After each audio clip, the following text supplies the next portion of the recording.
କଳା ଚଢ଼େଇ ରେ କଳା ଚଢ଼େଇ ନୀଳ କନ୍ଦରରୁ ଆଉଲେଇ କଳା ଚଢ଼େଇ ରେ କଳା ଚଢ଼େଇ ନୀଳ କନ୍ଦରରୁ ଆଉଲେଇ ତୋ ପାଇଁ ଖୋଲା ମୋ ଘର ଅଗଣା କାଳି ଆସୁନା ମୋର କାଳି ଆସୁନା। ଭିକାରୀ ସାର୍ଙ୍କ ସହିତ ସେଭଳିଆ ଯୋଗଜନ୍ମା କଣ୍ଠଶିଳ୍ପୀ ଆଉ ଜନ୍ମ ହେବେ। ତଥାପି ମୋର ବଡ଼ ସୌଭାଗ୍ୟ ଭିକାରୀ ସାର୍ ମୁଁ ଯାଇକିରି ସେ ତ ପାରଳାଖେମୁଣ୍ଡି ମୁଁ ପଢ଼ିଲା ବେଳେ ଯାଉଥିଲି କିନ୍ତୁ ମୁଁ ଏଠିକି ଆସିଲା ପରେ ସାର୍ଙ୍କ ଘରକୁ ମଝିରେ ମଝିରେ ଯାଏ କେତେଥର ଯାଇଛି ଦେଖା ହେଇଛି। ପ୍ଲସ୍ ସାର୍ ସଙ୍ଗୀତ ମହାବିଦ୍ୟାଳୟକୁ ଆସନ୍ତି ଟିଚିଂ ପାଇଁ। ସେ ତ ଏଠି ସାର୍ ଥିଲେ ନା, ସେଠି ବହୁତ ସମୟ ଦେଖା ହୁଏ। ଆଉ ଦେଖା ହେଲା ପରେ ମୁଁ କେତେ ଗୋଟେ ପ୍ରୋଗ୍ରାମ ସାର୍ଙ୍କ ସହିତ ଯାଇଛି, ବହୁତ ପ୍ରୋଗ୍ରାମ କରିଛି। ପ୍ଲସ୍ ମୋର ଗୋଟେ ସୌଭାଗ୍ୟ ଭିକାରୀ ସାର୍ଙ୍କର ଗୋଟେ ଗୀତ ମୋ କମ୍ପୋଜିସନରେ ଅଛି। ସାର୍ ଗାଇଛନ୍ତି ମୋ କମ୍ପୋଜିସନରେ ଗୋଟେ ଗୀତ, ମା ଚର୍ଚ୍ଚିକାଙ୍କର ଗୋଟେ ଗୀତ ସେ ଗାଇଥିଲେ ମୋ କମ୍ପୋଜିସନରେ। ଭିକାରୀ ସାର୍ଙ୍କ ସହିତ ଷ୍ଟେଜ ସେୟାର କରିବା ବି ଗୋଟେ ବହୁତ ପୁଣ୍ୟ କଥା। କ୍ୟାସେଟରେ ଆପଣଙ୍କ ଭଜନ ପୁରା ହିଟ୍। ଯଦି ଲମ୍ବା ତାଲିକା ଦେଖିବା ତାହେଲେ ଥିବ ଗୁଣ୍ଡିଚା ବିଜେ, ବାହୁଡା ବିଜେ, ଭାବ ବଣିକ, ଦାରୁ ଦର୍ଶନ, ଏସବୁ ଆମେ ପିଲାବେଳେ କାନରେ ପଡୁଥିଲା। ଚନ୍ଦନ ଚିତା, ଏମିତି ଗୁଡାଏ ସାର୍ ଅଛି, ପାଖାପାଖି 100 କ୍ୟାସେଟ ହବ। ତା ଭିତରୁ ଏତେ କ୍ୟାସେଟ ତ ଆପଣଙ୍କ ସବୁ ଗୀତ ଭଲ, ତଥାପି କୋଉଟା ଆପଣଙ୍କୁ ଭାରି ଛୁଇଁ? ପ୍ରଥମେ ବେଶୀ ଏକଦମ ମୋର ୟଙ୍ଗ ବେଳେ ଗୋଟେ ଗୀତ ବେଶୀ ମାନେ ପପୁଲାର ହେଇଥିଲା, କଳା ଚଢ଼େଇ କ୍ୟାସେଟ ଗୋଟେ ବାହାରିଥିଲା। ସିଏ ଗୋଟେ କମ୍ପିଟିସନ ଭିକାରୀ ବଳଙ୍କର ଗୋଟେ ବାହାରିଥାଏ, ମୁଁ ତ ବଡ ଦେଉଳର ପାରାରେ କ୍ୟାସେଟ ଏଗେନ୍ଷ୍ଟରେ ମୁଁ ଗୋଟେ ନୂଆ କମ୍ପୋଜର, ମୁଁ ସେଟା ବି ଭାବିଛି କଳା ଚଢ଼େଇ। ସେଇ ଟିସିରେ ତାଙ୍କର ବି ସାର୍ଙ୍କର ବି ମୋ ନ୍ୟାଚୁରାଲି ଭିକାରୀ ବଳଙ୍କର ଗୀତ ତ ଏଜ ୟୁଜୁଆଲ ଯେମିତି ପପୁଲାର ହେଇଯିବ, କିନ୍ତୁ ମୁଁ ଡର ମୋର ଯେ ଆସି ନ ଆସି ଭିକାରୀ ସାର୍ଙ୍କର କ୍ୟାସେଟ ସହିତ ମୋରଟା ରିଲିଜ ହେଲା, ତେଣୁ ଦୁଃଖ ଥିଲା। ଏନି ହାଉ ସେ ଗୀତ ସେଥିରେ ଡିଫରେଣ୍ଟ ପ୍ୟାଟର୍ନର ଗୀତ ଥିଲା। ସେଥିରୁ ଗୋଟେ କଳା ଚଢ଼େଇ ରେ କଳା ଚଢ଼େଇ ନୀଳ କନ୍ଦରରୁ ଆଉଲେଇ କଳା ଚଢ଼େଇ ରେ କଳା ଚଢ଼େଇ ନୀଳ କନ୍ଦରରୁ ଆଉଲେଇ ତୋ ପାଇଁ ଖୋଲା ମୋ ଘର ଅଗଣା କାଳି ଆସୁନା ମୋର କାଳି ଆସୁନା କାଳି ଆସୁନା ମୋର କାଳି ଆସୁନା।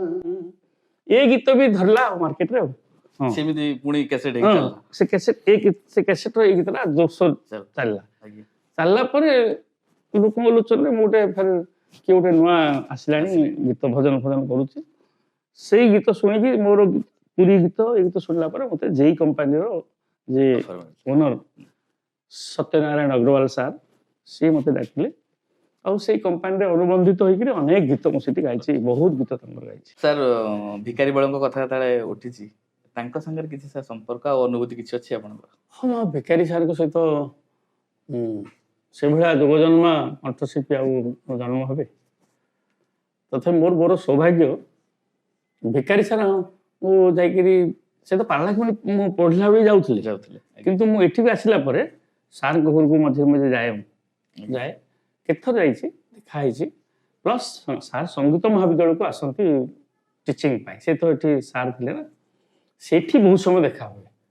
ଆଉ ଦେଖା ହେଲା ପରେ ମୁଁ କେତେ ଗୋଟେ ପ୍ରୋଗ୍ରାମ ସାର୍ଙ୍କ ସହିତ ଯାଇଛି, ବହୁତ ପ୍ରୋଗ୍ରାମ କରିଛି। ପ୍ଲସ୍ ମୋର ଗୋଟେ ସୌଭାଗ୍ୟ ଭିକାରୀ ସାର୍ଙ୍କର ଗୋଟେ ଗୀତ ମୋ କମ୍ପୋଜିସନରେ ଅଛି। ସାର୍ ଗାଇଛନ୍ତି ମୋ କମ୍ପୋଜିସନରେ ଗୋଟେ ଗୀତ, ମା ଚର୍ଚ୍ଚିକାଙ୍କର ଗୋଟେ ଗୀତ ସେ ଗାଇଥିଲେ ମୋ କମ୍ପୋଜିସନରେ। ତେଣୁ ଆଉ ସେଭଳିଆ ମାନେ ଯୋଉ କହନ୍ତି ସରଳ ମଣିଷ, ନିର୍ମାୟା ମଣିଷ, ସେଇଥିପାଇଁ ସେ ବହୁତ ବଡ଼ କଳାକାର। ତେଣୁ ସେ ଯୋଗଜନ୍ମା ସବୁବେଳେ ତାଙ୍କ ସହିତ ବହୁତ କନେକ୍ସନ ଥିଲା, କେତେ ବର୍ଷର କନେକ୍ସନ ଥିଲା ମୋ ସହିତ। ମାନେ ଭାରି ଖୁସି ଲାଗିଥିବ ଯେତେବେଳେ ଆପଣ ପାରଳାଖେମୁଣ୍ଡି ତାଙ୍କୁ ଦେଖୁଥିଲେ, ଆପଣଙ୍କ କମ୍ପୋଜିସନରେ ସେ ଗାଉଛନ୍ତି। ଭିକାରୀ ସାର୍ଙ୍କ ସହିତ ଷ୍ଟେଜ ସେୟାର କରିବା ବି ଗୋଟେ ବହୁତ ପୁଣ୍ୟ କଥା। ମୋର ତ ନିର୍ଦ୍ଦେଶନା ସେ ଗାଇଛନ୍ତି, ବହୁତ ବଢିଆ ଗୀତ। ଆଉ ସେ ସମୟରେ ମୋର ଗୋଟେ ସୌଭାଗ୍ୟ ଯେ ଶାନ୍ତିଲତା ବାରିକ କୁହନ୍ତୁ, ଭିକାରୀ ବଳ କୁହନ୍ତୁ, ସୁଭାଷ ଦାସ କୁହନ୍ତୁ, ସମସ୍ତେ ମୋ ନିର୍ଦ୍ଦେଶନା ଗୀତ ଗାଇଛନ୍ତି, ସମସ୍ତେ। ଆମ ପୂଜନୀୟ ସ୍ୱର୍ଗତ ଅରବିନ୍ଦ ମୁଦୁଲି ବି ଭଲ ଭଜନରେ ତାଙ୍କର ନାଁ ଅଛି। ଅରବିନ୍ଦ ମୁଦୁଲି ସେ ମୋର ସମସାମୟିକ, ଏକା ସମୟରେ। ସିଏ ବି ସେଇ ପୁରୀ ପ୍ରୋଗ୍ରାମରୁ ଚିହ୍ନା ନୁହଁ, ତାଙ୍କର ଲାଇଫ ତିଆରି ସେଇ ପୁରୀ ପ୍ରୋଗ୍ରାମରୁ। ସେମିତି ଅପେକ୍ଷା କରୁଥିଲେ। ହଁ, ସେ ସେତେବେଳେ ଯାଆନ୍ତି ସୋମନାଥ ରାଜଗୁରୁକୁ, ସେ ବି ସେତେବେଳେ ବେଗୁନିଆର ଜଣେ ସୋମନାଥ ରାଜଗୁରୁ ବିଶିଷ୍ଟ ଲେଖକ, ସେଇ ଟାଇମରେ କବି, ତାଙ୍କରି ଗୀତ ଗାଇକି ସେ ମାନେ ଓଡ଼ିଶାରେ ନାଁ କରିଥିଲେ ଯୋଉ ବାଲି ଖେଳୁଥିଲେ ଗୀତରେ ଶୁଣିଥିବେ ତାଙ୍କର ସୋ ହିଟ୍ ଫାଷ୍ଟ ଗୀତ। ତେଣୁ ଅରବିନ୍ଦଙ୍କ ସହ ବହୁତ ସମ୍ପର୍କ କେତେ ମୋର ସମସାମୟିକ ସେ ବି ମୋର କମ୍ପୋଜିସନରେ ଗୋଟେ ଗୀତ ଗାଇଛନ୍ତି। ତେଣୁ ଏମାନେ ମୋର ସୌଭାଗ୍ୟ ଯେ ମୁଁ ପ୍ରାୟ ଓଡ଼ିଶାର 90% ସିଙ୍ଗର ମୋର ନିର୍ଦ୍ଦେଶନାରେ ଗୀତ ଗାଇଛି।